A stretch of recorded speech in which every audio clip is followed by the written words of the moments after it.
Hey guys!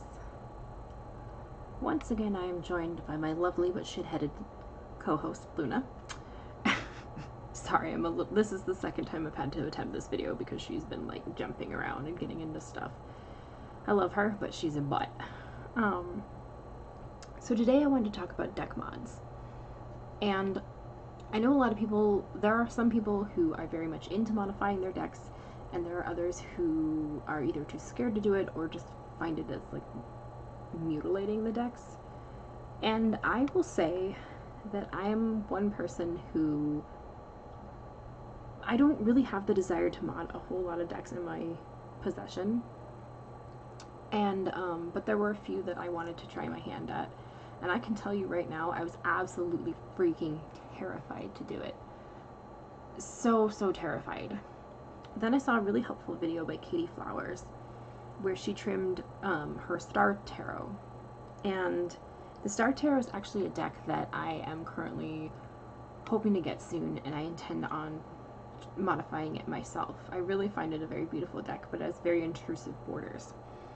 So hopefully I will try my hand at that, and once I do purchase it, I want to trade a few decks hopefully towards it, but hopefully when I do purchase it I can show you guys what I do with that. But I was so incredibly afraid to do this, and I thought I would share with you guys because I finally worked up the nerve last night. So I'm going to walk you guys through what I did and what worked for me and some of the mistakes that I made. So I modded two decks here, and the first one you see is the Moonology Oracle, and all I did with this one is I edged it in silver, so you can see there. I mean, this deck just it just needed the silver. Now the problem is that I ran into is I used the ink pad method, and I'm still getting some transfer onto my fingers. So I just used this ink pad, and I took the card and I just carefully slid it kind of back and forth. So I'll grab one, and I won't obviously, but I kind of just did this and slid and just slowly transferred the ink on. And the thing is that I laid them all out to dry for what I thought was enough time. But the big mistake that I made, and this is something that actually Katey suggested in her video, and I was like, oh, it'll be fine, and I didn't do it, is that after you get the ink on one card, you want to take a tissue and just kind of wipe away the excess ink. Otherwise you're going to get it everywhere. This is kind of a messy process. As you can see, there's a little bit, like I tried my best to clean them up, but there's a little bit here, you know, a little bit there, as you can see. So I don't think I ruined this deck. I still think it's beautiful, but that is one mistake I made. So if you're going to be using the ink pad method for edging your decks, just be very wary that be very aware that it's pretty messy for one. I have not tried the marker method. If I choose to edge any of my other decks, I might go that route. But yeah, the ink pad method, pretty messy. You might want to wipe everything down with a tissue just to get rid of that excess ink. And I was like, what are you doing? But other than that, I think it turned out pretty well. So the other deck that I modded was the Crystal Visions Tarot. And I've had this deck since about October, and it's a pretty easy deck to get. It's not expensive. I figured for the first time, if I was going to try something, if I was going to try this, I was going to start with a deck that I knew I could get easily. I only have a few indie decks, and I will never ever mod those. They're fine the way that they are. We're not touching them. They're too expensive. But Crystal Visions, I figured, why not? Let's give it a try. As you guys know, Crystal Visions has that like white kind of intrusive border, which I didn't care for. And the moment that I got the deck, I was like, God, I want to cut those off. But I was really scared to do it. So at first I thought, let's get a paper guillotine, and that might be the best way to go about this. It wasn't. Thankfully, I started with a practice run on the extra cards that came with this deck. Oh my god, it chewed the cards up. It was horrible. It was not a clean cut. I had no control. I hated it. So the next thing I did is I got brave and I used scissors. These are just from Scotch. They've got like a little bit of a rubbery part here, so when you hold them, they don't dig into your hand. I sharpened these with my like kitchen shears sharpener before I did this. And then I also bought a corner rounder. You can get these at any craft store. I prefer my corners to be small, so I got the small version. You can see the little S there. You just carefully place this in here and line it up, and then that's what you do.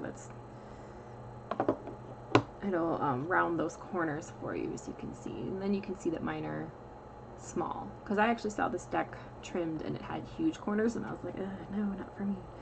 But cutting is the biggest thing that's terrifying. So I found, again, that with scissors I had more control.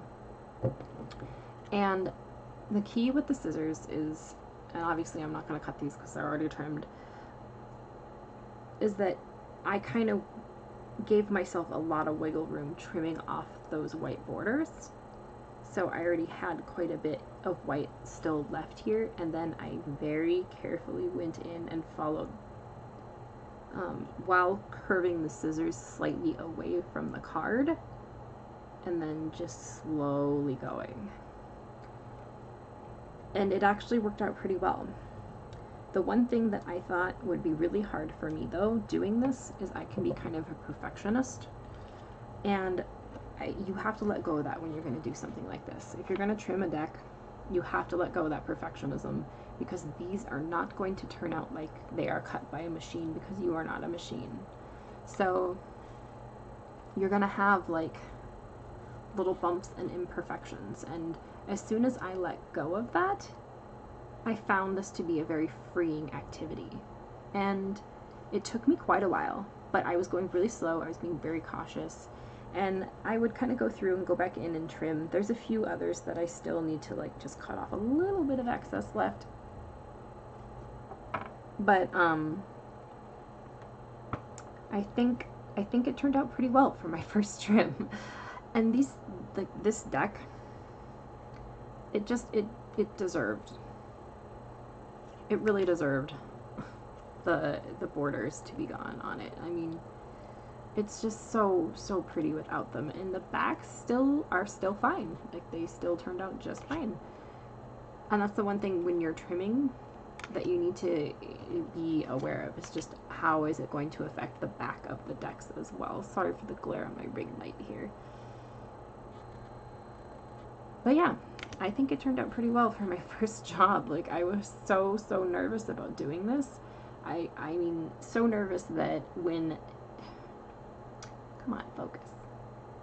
When it initially didn't go well with the trimmer, that's not gonna focus. I was about ready to throw in the towel. I was like, I can't do this.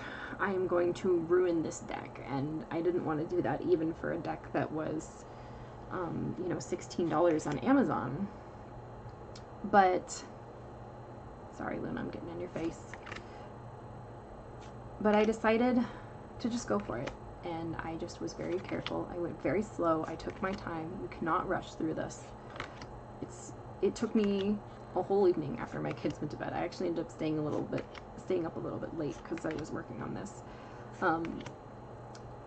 But I'm really happy with it. And the interesting thing about doing this kind of stuff is you sit with the images of the cards a little bit more. You're kind of absorbing them a little bit more, because you're kind of looking at them as you're very slowly trimming off those edges. And I think it really does this beautiful deck justice. I really do. I'm very happy with this.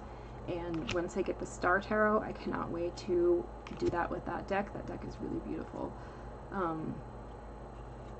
But there's a few decks that are going to be leaving my collection in order to do that, because I don't really want to consume much more out of, unless, you know, I can get rid of the ones that just aren't working for me anymore. Bye, Luna. But yeah, I'm so happy I did this. I'm really proud of myself. It took me, like I said, it took quite a while. It took a lot of patience, but now I'm just loving this deck even more. The Crystal Visions is a beautiful deck, and it's very Rider-Waite Smith based. It's very close to the imagery, so I feel like while I'm still learning Rider-Waite, this is another deck, much like my Moon Crystal, that I can work with and kind of absorb the imagery and read a little easier. But yeah, without those borders, it just pops. It's beautiful. And I'm so lucky that I worked up the courage to do this, because I was so scared. I really was. But I'm really proud of myself, and I'm really excited, so I just wanted to share what I did. And so yeah, that's the Crystal Visions trimmed, and that is the Moonology, or Moonology, excuse me, edged for my first deck modifications. Like I said, I'm not going to be a very heavily deck modifier. There's just a few that I might consider here and there. Excuse me while I adjust. Modifying in the future, and like I said, the only other one that I intend to do is the Star Tarot once I get that in my collection. But which again, I will share that with you guys once I do it. Sorry, I'm kind of repeating myself today. I'm just running on a little sleep. I'm coming down with a cold, so thank you for being patient with me in my ramblings here. But I just was so excited to share this because it was a huge step for me to be able to step into this, because I can be such a perfectionist, and it is really, really hard for me to let go of that stuff sometimes. It's actually hindered me being artistic in a lot of ways, just because I feel like it's never good enough. And so when I do let go of that perfectionism, it's massive for me. It's very groundbreaking in my personal development. So I'm very excited that I was able to do that. But that's all I've got for you guys today. If you have any more questions on deck modifications, like I said, I am new to this, but I'm happy to answer them. I will recommend you to either Katey Flowers or Lisa from Supportive Tarot. They have both done a considerable amount of deck modifications and have some videos on the topic. So I will link their channels down below. But other than that, I hope you're having a wonderful day. Once again, it is Friday, Fairies Day. I know I mentioned that in my last video, but I'm actually uploading 2 videos in one day. So you get some bonus love from me, I don't know. Blessed be, guys. Have a great day.